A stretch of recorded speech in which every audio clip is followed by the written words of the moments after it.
Setelah berhasil menyelesaikan ritual cinta dengan 10 gadis suci, Musang Cabul mengadakan event kencan bergilir agar 2 gadis suci yang tersisa mau jadi partner aduk semen dengan Itsuki. Kencan itu dimulai dari Sue. Di tengah kencan mereka, Sue menceritakan jika orang tuanya mati karena monster. Dan sejak saat itu, hanya saat bersama binatanglah dia bisa nyaman. Gak kuat lihat Sue sedih, Itsuki pun memeluknya. Pada giliran selanjutnya, Itsuki berkencan dengan Mirei di sebuah kolam dengan view yang romantis. Saat mereka berendam, Mirei malah menggosok-gosok pusaka milik Itsuki, menganggap jika itu diperlukan demi penelitiannya.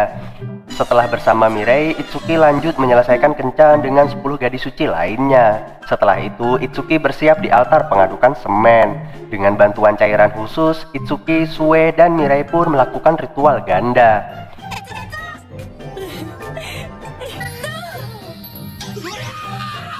Ketika Itsuki merasa lega karena tugasnya menyelesaikan 12 labirin akan selesai, tiba-tiba Narsistes memberitahu jika ada labirin ke-13. Musang Cabul pun memberikan selamat ke Itsuki, karena itu berarti ada partner ke-13 untuknya, dan mungkin bukan wanita.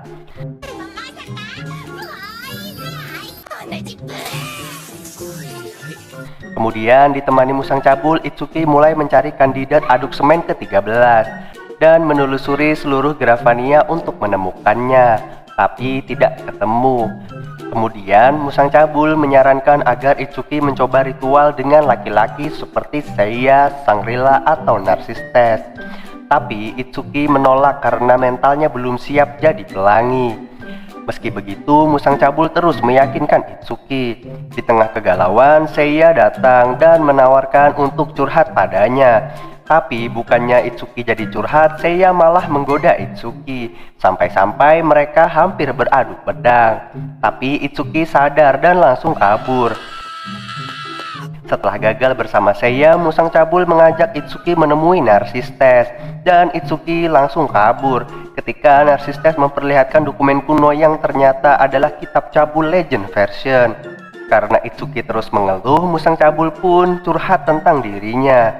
Setelah mendengar kesedihan Musang Cabul, Itsuki berhasil menguatkan mentalnya. Kemudian Itsuki, Narsistes, dan Seiya pun siap di altar untuk beradu pedang. Tapi belum sempat beradu pedang, tiba-tiba Musang Cabul menghentikan mereka. Karena ternyata ini hanyalah bagian dari rencana aneh Musang Cabul untuk mempersiapkan Itsuki dengan partner ke-13-nya, yang pastinya bukan laki-laki. Selesai latihan bersama Bocil Bintang, Itsuki pergi untuk menyelesaikan labirin. Di sana bersama Bocil Bintang, ia melawan Centaur. Meski sempat kesulitan karena salah satu bocil hampir mati, tapi mereka berhasil mengalahkannya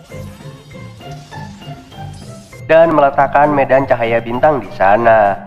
Tapi mereka dibuat keheranan karena tidak ada reaksi apapun. Setelah mendengar jeritan monster, Itsuki bergegas pergi ke istana. Di sana, Raja menyuruh Itsuki agar cepat menemukan gadis ke-13 dan bersiap untuk pertarungan terakhir. Di sisi lain, Alfi mencoba berbagai mitos seperti simpul rambut, menghabiskan penghapus, dan memakan kertas agar Itsuki sadar jika dialah gadis ke-13. Tapi semua itu sia-sia. Putus asa, Alfi pun teriak sekencang-kencangnya ke Itsuki sambil sembunyi di tengah kerumunan fans Seiya. Tapi hal itu juga tidak berhasil, membuat Alfi bingung. Di tengah kebingungannya, tiba-tiba Musang Cabul datang dan mengajak Alfi segera menemui Itsuki. Tapi Alfi menolak dan malah menitipkan sebuah kaset untuk Itsuki. Setelah menonton drama klasik kiriman Alfi, Musang Cabul menjalankan rencana anehnya lagi, membawa Itsuki dan Alfi berkencan di sebuah restoran bergenre Italia. Setelah dari restoran, mereka lanjut kencan di kamarnya Alfi. Melihat Alfi sedih karena sesi curhat, Itsuki menenangkannya, kemudian memberikan Alfi sebuah gaun. Hadiah itu membuat Alfi semakin kelepek-kelepek ke Itsuki. Sampai-sampai ia pun mau diajak beraduk semen dengannya. Pelajaran dari kisah ini adalah lihatlah sekitar kita. Bisa jadi apa yang kita perlukan sebenarnya lebih dekat dari yang kita pikirkan. Beberapa hari kemudian, Itsuki dan Musang Cabul berbelanja di festival malam Natal. Selesai berbelanja, Itsuki dijemput Narsistes. Kemudian Raja Shangri-La mengungkapkan sebuah rahasia. Jika satu-satunya cara untuk menyegel monster ke-13 adalah mengorbankan Itsuki untuk menjadi medan bintang dan menyegelnya, karena monster ke-13 tidak bisa dikalahkan. Musang Cabul yang kebetulan mendengar itu pun sama terkejutnya dengan Itsuki. Melihat Itsuki sedang galau, Musang Cabul coba menggodanya, tapi tidak berhasil. Itsuki memilih untuk sendirian. Sadar hidupnya akan berakhir, Itsuki memutuskan untuk memberikan hadiah Natal ke 13 gadis suci dan anak-anak bintangnya. Saat menerima hadiah dari Itsuki, Mahiru sadar jika ada yang aneh dari tingkah laku Itsuki dan menyemangatinya jika mereka pasti bisa kembali ke bumi bersama-sama. Di situasi romantis itu, mereka pun berciuman. Tapi bohong, mereka gagal berciuman karena Musang Cabul tiba-tiba muncul dan menanyakan hadiah Natal untuknya. Kemudian Itsuki mengunjungi Arie yang sakit untuk melihat keadaan dan sekaligus memberinya hadiah Natal. Karena Itsuki penasaran dengan keanehan pada bocil bintang, Arie pun menceritakan kebenaran jika Arie sebenarnya adalah anak bintang yang istimewa karena terlahir dengan kemampuan sebagai gadis suci. Tapi setelah melakukan ritual cinta bersama Itsuki, Arie kehilangan kekuatan bintangnya. Meskipun Arie sudah tahu ini akan terjadi, tapi ia tetap melakukannya. Selesai dengan Arie, Itsuki kembali ke kamar dan memberikan Musang Cabul hadiah sebuah permen. Sadar jika itu belum cukup, mengetahui Musang Cabul seorang wanita, Itsuki pun memberinya hadiah tambahan, yaitu mengaduk semen bersamanya. Karena sudah terlanjur kelepek-kelepek, Musang Cabul pun mau diajak aduk semen. Aduh, makin aneh aja nih kelakuan Itsuki. Kok mau ya sama Musang aja.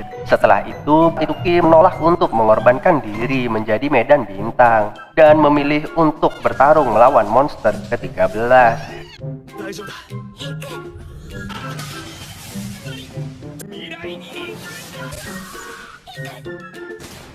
Di sisi lain, Raja memerintahkan ke-12 gadis suci untuk melakukan ritual pengorbanan. Di tengah pertarungan, Itsuki tiba-tiba kesakitan karena tertusuk cahaya akibat ritual yang dilakukan gadis suci. Tapi tidak lama kemudian, Mahiru menghentikan ritualnya dan menolak untuk mengorbankan Itsuki.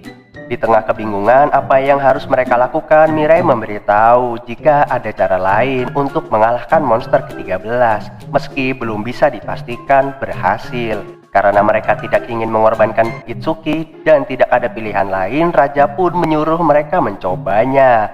Sesaat monster ke-13 keluar dari labirin, para bocil bintang pun menyiapkan diri untuk bertarung. Saat para gadis suci sampai di sana, mereka memberikan kekuatannya ke bocil-bocil bintang. Dengan kekuatan itu, bocil bintang melawan monster. Di tengah pertarungan, Itsuki yang sempat dikira mati muncul kembali membantu mereka.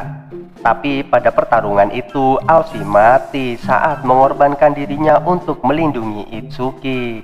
Setelah Alfi mati, muncul sebuah lambang suci. Gadis lain yang melihat ketulusan Alfi pun ikut memberikan semua yang mereka miliki. Dipenuhi kekuatan cinta peradukan semen, Itsuki bergabung dengan robot kecil yang sudah fusion dan menyerang monster itu. Tapi mereka semua dibuat melongo ketika monster itu menunjukkan wujud aslinya dan membuat Itsuki terpojok. Di saat-saat kritis, bocil bintang ke-13 berubah dirinya menjadi tombak untuk menyelamatkan Itsuki. Menggunakan tombak dari bocil ke-13, akhirnya Itsuki bisa membalik keadaan dan berhasil mengalahkan monster ke-13. Lalu bocil-bocil bintang mengorbankan diri mereka menggantikan Itsuki untuk menyegel monster itu. Setelah berhasil menyelamatkan Gravania, Itsuki dan Mahiru memutuskan untuk pulang saja ke bumi dan berpamitan dengan para gadis suci. Tapi karena mereka semua tidak ingin berpisah dengan Itsuki, para gadis suci pun ikut pergi ke bumi. Tak disangka-sangka Alfi, Musang Cabul, dan para bocil juga ternyata ikut ke bumi. Melihat Alfi dan para bocil hidup lagi membuat Itsuki terkaget-kaget. Tapi yang lebih membagongkan lagi dari itu adalah Musang Cabul sekarang berubah jadi manusia karena pernah beraduk semen dengan Itsuki. Dan kisah ditutup dengan Itsuki yang menikmati harem 14 cewek di bumi. Pelajaran yang bisa kita ambil dari kisah di anime ini adalah jujurlah dengan perasaanmu dan cobalah lakukan meskipun kesempatan berhasilnya kecil. Sekian dari saya, admin Cerita Seru 62. Terima kasih.